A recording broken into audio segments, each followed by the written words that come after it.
There are very few presidents in modern day history that can say they've left as much impact on America as John F. Kennedy. John F. Kennedy was one of the youngest presidents to be elected at the time. He was one of the only Catholic presidents to be elected. He helped put man on the moon. He helped stop nuclear war from the Soviets after the botched Bay of Pigs, and he enjoyed taking nice, peaceful drives through Dallas, Texas. One of the things overlooked through John F. Kennedy's career is the fact that he received the Purple Heart and the Navy and Marines Corps Medal. He's the only president to receive either of these, the Purple Heart or the Navy and Marine Corps Medal. Many of you probably already know what the Purple Heart is, but for those that don't, it is a medal that is received whenever you are either wounded or killed in battle. The Navy and Marine Corps Medal is a lot less known. It is the highest non-combat award and is awarded by the Department of the Navy to members of either the Navy or the Marine Corps. It is awarded for distinguishing oneself by heroism not involving actual conflict with an enemy of the United States. The recipient of this award must put themselves through actual life-threatening risk to receive this, and that's exactly what John F. Kennedy done, and exactly what we're going to talk about in today's video. August 1st, 1943, at 2:30 a.m. in the Solomon Islands near Papua New Guinea, Kennedy, who was 26 at the time, was a naval lieutenant of a patrol torpedo boat, PT-109. He was tasked with torpedoing Japanese destroyers doing supply runs to Allied forces nearby. The mission itself wasn't necessarily hard, it was pretty typical of a PT boat, but what was hard about it was the conditions of the night. One of JFK's crew members, Barney Ross, stated, "It was as dark as if you were to go into a closet and shut the door. A kind of night where there's no moon or stars." PT boats were used pretty extensively throughout World War II. They were very cheap to make and could be made very quickly. PT boats were tasked with many things, but torpedoing destroyers and supply ships were the most popular. Kennedy's PT boat was equipped with three 12-cylinder engines making 4,500 horsepower, a forward-facing 37mm anti-tank gun, a 20mm autocannon, two twin 50-caliber machine guns. An interesting fact about the 50-caliber machine guns was before Pearl Harbor, they were more used for taking out land things, but after, they added a ring sight so that they could shoot down the aircraft. And lastly, its primary weapon, 4 torpedo tubes. It was 80 foot long and wooden hulled, which is pretty big compared to your average pontoon or bass boat, but comparing it to the Japanese destroyers, which could reach lengths of over 300 foot long, it's pretty small. Some of these PT boats were equipped with radar, but Kennedy's was not, and that's going to play a pretty big role in this story. Kennedy was part of a 4-unit squad of PT boats, and only one of the PT boats, of all of them, had radar. And the one that had radar decided it was a good idea to drive away chasing a Japanese target. I don't know if you've watched Clash of Titans, but it kind of reminds me of the Steigen witches with one eye, but instead of witches, it's a boat, and the only one with an eye just runs off, leaving the other ones blind. With Kennedy and the other 2 PT boats left blind, they were forced to sail aimlessly through the vast ocean, being careful not to leave a wake because of the fluorescent plankton in the tropical ocean. These plankton absorb energy during the day, and if disturbed at night, release it in a bright blue hue. And if the patrolling Japanese aircraft see it, it's going to be a bad day for Kennedy. Just days before this mission, on Kennedy's very first patrol, a Japanese fighter plane had dropped 2 bombs on either side of the boat, sending 2 of JFK's crew home with serious injuries. With this fresh on Kennedy's mind, he wanted to be as safe as possible, so he only fired up 1 of the 3 PT's engines. It wasn't too long before someone on the front gunners spotted something out in the ocean. When Kennedy went to look for himself, all he could see was a large white wake, which he mistook for a PT boat at first. It wasn't long, however, before they could make out the large black hull of a Japanese destroyer, the first of which Kennedy had seen, and it was only 200 yards away and closing in fast. Kennedy quickly ordered his men into battle positions to try to arrange the PT-109 into the position to fire a torpedo at the destroyer. What Kennedy thought would be a good idea by only firing up 1 engine turned out to be their downfall. They didn't have enough time or horsepower to perform the evasive maneuver to position the PT boat in an attacking position. The only thing Kennedy and his crewmen could do was brace for impact and allow the 388-foot Japanese destroyer to split the PT-109 in half. Hey! Oh my God! Kennedy, who had had many near-death experiences earlier on in life, assumed this was the end for him, and thought in his head, so this is what it's like to die. Whenever the destroyer rammed the PT-109, 2 crew members were killed instantaneously.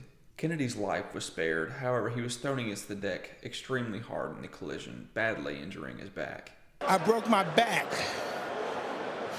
What do you mean by that? My back is broken. Johnston, an engineer of the PT-109, was knocked overboard during the collision, where he was sucked up by the destroyer's wake, pushed back towards the prop, where it spit him up to the top. An engineer by the name of McMahon was the only crew member below deck at this time. McMahon was not able to escape the fire before the ship sunk, resulting in burns all over his arms and face. As the ship sunk, however, McMahon was able to escape the flames and was able to get out of the sinking ship and return to the surface. The surviving members of the PT-109 were scattered out hundreds of meters in each direction. Kennedy, who was a former member of the Harvard swim team, began to call out to his men. Kennedy, with an injured back, was able to swim out to each of the remaining 11 survivors of the PT-109 and guide them back to what remained of the ship. Kennedy, being a very young lieutenant, was unproven as a leader, but was very well liked by his men. When dawn broke the next morning with no signs of rescue in sight, Kennedy took this time to draw the members together and take a vote.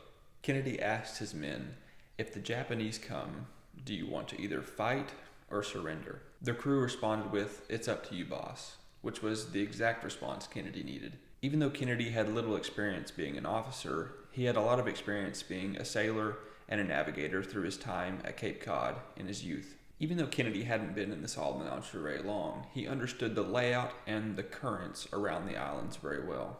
Kennedy pointed over the horizon at a small island about 3 miles away known as Plum Pudding and told the men to prepare for a swim. This swim was about to mark one of Kennedy's most defining points of heroism. With McMahon's serious burns all over his face and arms, it was going to be impossible for him to swim the long distance from where they were at to the 3 miles to Plum Pudding. What Kennedy decided to do was take his knife, cut a strip from McMahon's life vest, clench it in his mouth like a bit from a horse, and swim the next 4 to 5 hours with McMahon behind him. By the time they reached Plum Pudding, Kennedy had already swallowed massive amounts of salt water and fell violently ill. With no water, no food, 2 pistols between 11 people, and stranded on enemy hostile territory, Kennedy had to find something to do soon, or his men weren't going to be able to make it. Kennedy's first night on Plum Pudding, he decided to do a solo mission to try to intercept PT boats that may have been in the area. He tried to signal these PT boats using a lantern, and he also tied a pistol, this one's empty, around his neck so that if the lantern didn't get the attention of the PT boats, he would take the pistol, probably a 1911, and shoot at the PT boats to try to get their attention. Kennedy swam out into the ocean while it was pitch black, and I don't know if you've ever swam out in the ocean when it's dark, but it's pretty scary.